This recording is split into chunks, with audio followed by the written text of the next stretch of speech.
Hey guys, it's Shannon and John from ThatDIYCouple, and today we're going to be talking about an addiction theory of weight loss.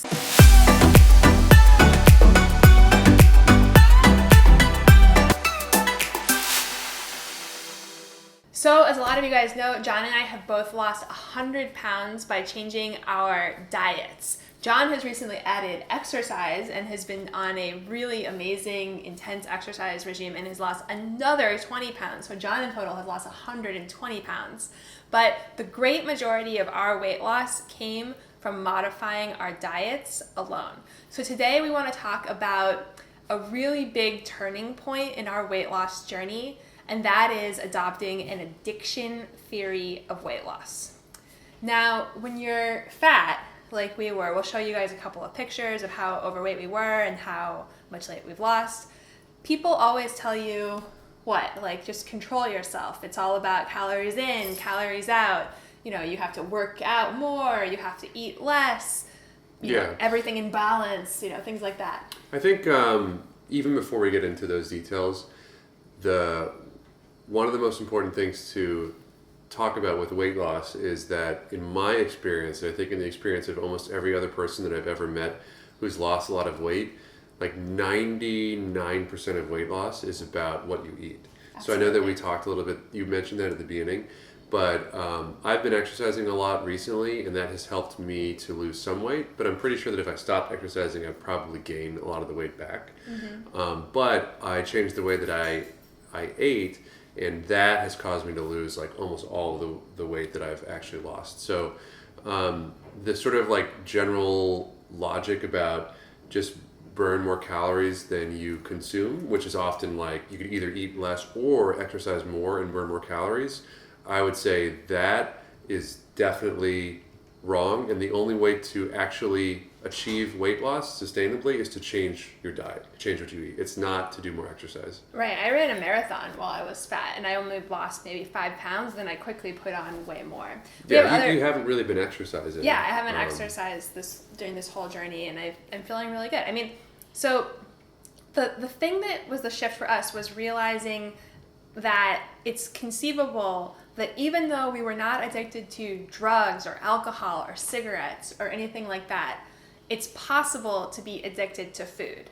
And that, you know, people tend to think that something is either addictive or it's not. You're either an addict or you're not. But that's not really the case. We all know that there are people who can enjoy alcohol in moderation, and there are people who with just one sip are going to go on like a bender and lose control of their lives. And so for me, it was really empowering to realize that food might be something that I don't have control over with certain substances. I don't know if you're like me and you found yourself just like kind of unable to stop eating certain foods, you were probably on that human bell curve closer to me in terms of your propensity for food addiction. Yeah, I think that is a pretty empowering way to look at food and eating. There's probably a distinction to be made. There are some substances are way more addictive than others. Like, sure. I think like nicotine is very addictive. Yeah. Things like that. And we'll get into the different types of food that have more addictive properties. Right. But I think just that as a mental model to conceptualize what you're eating and as a way to sort of say, well, I'm overweight because I'm sort of addicted to certain food products is a very helpful way to just conceptualize how you're eating and your weight loss journey. That was very helpful for both of us. Right. I think that sort of part and parcel to that, like what you're saying, is that there are certain foods that are more addictive than others. So for us, it was realizing that sugar and flour are molecularly super similar to, you know, any other refined and processed chemical, which causes an addictive properties like heroin or cocaine. So realizing the visual, if you think of a white pile of sugar, a white pile of flour, a white pile of heroin, and a white pile of cocaine, the thing that all these things have in common is that they all start from a natural plant product. Sugar starts from sugar cane or beets, or you can make sugar from a variety of different things. Flour starts from many different things, but typically wheat. Cocaine starts from the coca leaf, which is a natural plant product that you can eat without it causing any real adverse reaction except for a little bit of numbness and tingling in your mouth. And heroin is actually a poppy flower or poppy plant that's been processed, which you can make like a poppy seed muffin on. And if you eat the poppy seed muffin, it might cause you to fail a drug test, but you're not going to go and rob your grandmother. So it was interesting for me to realize that all of these processes and mechanical changing of natural plant food can refine and process food in a way that can cause varying degrees of addictive response. It's not that it's like, if I took a line of heroin right now, I would have the same reaction as though if I were to have a pizza, but they would both cause me to say, you know what, I really like that. I think I'd like a little bit more of that, right? Yeah. They activate the same neural pathways in the brain. You mentioned at the beginning, different people have different propensities for addiction. So there are people that I know, that we know, that have a really big problem with, say, alcohol. Mm-hmm. And there are other people that can drink a lot and then stop drinking and have no particular problem drinking, or no particular problem with alcohol. Right.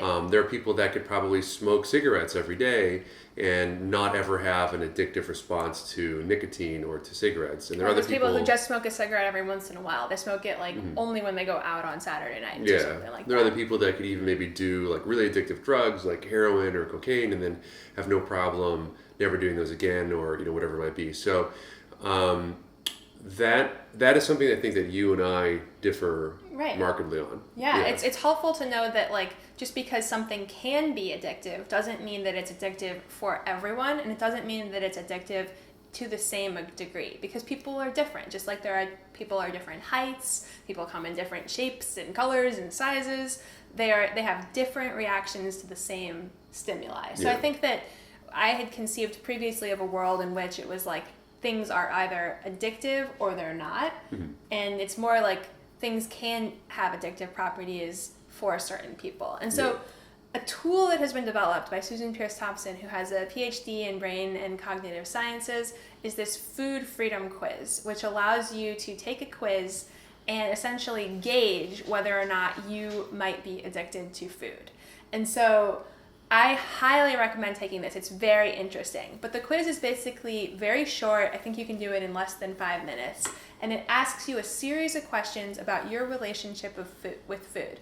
And it's really important to answer these questions thinking about when you had the worst relationship with food. So like the time when you felt most out of control, which might not be right now. So if you have lost weight in the past, you want to think back to when you were heaviest and you felt most out of control, because the idea is that we can change our habits and our behaviors, but once the sort of neural pathways in our brain are sort of wired and primed for addiction, it's very easy to fall back into the same habits. So take the test. We're going to link it in the description and probably up above, and think about your most, difficult time that you spent with food. You want to talk about our results? Yeah, I think I got a 2, maybe. I think you got a 3. A 3? Yeah. Okay. I think we took it twice. And But, it's a scale of 1 to 10. Scale of 1 to 10. With 1 being the least addictive and 10 being the most addictive. And just to contextualize it too, this is sort of part of, all the things we've been talking about are part of the bright line eating philosophy of weight loss and also of eating. And if you watch other videos on our channel, you know that we're big proponents and adherents of that. And that's how we lost a lot of our weight in our weight loss journey. And so this is I think actually my first introduction to bright line eating. I think you forced me to take this quiz. Yeah. So my responses to the quiz indicate that I'm not super prone to food addiction. So, and I think that's been borne out in real life. Mm-hmm. So for example, I could eat something bad, for me, for weight loss or just for health, like I could eat ice cream or something one day. And then the next day, I have no problem returning to my normal diet. Right. But you, I think, would have a different response. So I took the quiz and I got a 9. So I was very high up, almost the most high up in terms of propensity for food addiction. And it's really borne out in our experiences. It's very helpful for me to understand why John and I have such a different relationship with food, and why he can have a bagel in the morning and then choose a salad for lunch. Whereas if I have a bagel in the morning, I want pasta for lunch, and then I want pizza for dinner, and I want pad thai. And I keep going back to those same, wheat heavy, products. Or if I have ice cream one night, I definitely wake up wanting like, Rice Krispie treats or something like that. I'll wake up wanting a different sugar product. So for me, like a little bit of and moderation is so much harder than it is for John. I'm not the type of person who can just have like a single cookie or have like a single Pringle. It just doesn't work for me. I will eat the entire amount that's put in front of me, and I'll eat past the point of satiety. And then the next day I will make further bad food choices. So for me, that was empowering to know. And there's like a whole weight loss program that we've talked about in other videos that actually helps address weight loss from an addiction perspective. But what's so empowering about it is that it's like, okay, it's not your fault. It's just like something that you need to draw strict boundaries around. And it's actually way easier to not have certain things in your life than to try to exercise moderation. Like I don't wake up every morning being like, today's the day I'm not going to smoke a cigarette. I just don't do it. It's not part of my... Yeah, the philosophy is that, with bright line eating, is that you cut out certain food products, specifically processed grains like flour and sugar.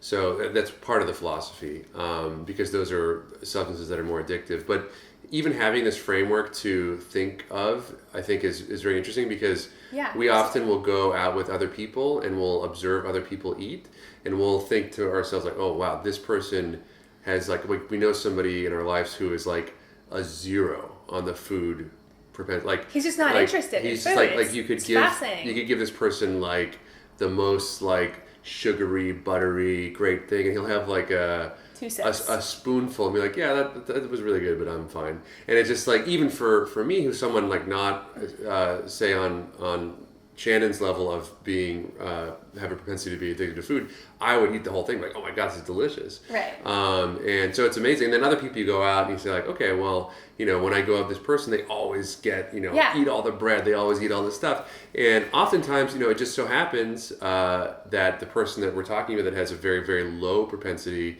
for addiction is rail thin, and the people that I go out, I see they're always eating are usually overweight. But that's not always the case, which is another interesting thing. So like when we took the test, John was quite a bit heavier, and even though he's lower on the susceptibility scale, he was heavier just because I think we just were learning about diet and exercise. Well, I think it's more of an indication of how easy it's going to be for you to lose weight. Yeah, I think as a couple, I think that it's almost like we would go out to eat, and if you wanted to indulge, then that would be permission for me to indulge, So it's almost like your propensities became my propensities, because it was like, well, if you're having the thing, I'll have the thing, even though I might on my own. Well, and before we knew about what was good food and what was bad food, we both made equally balanced choices. But I think the long story short is the quiz that we're talking about is a great way, I think, to evaluate your own propensity towards addiction, and then to think about food addiction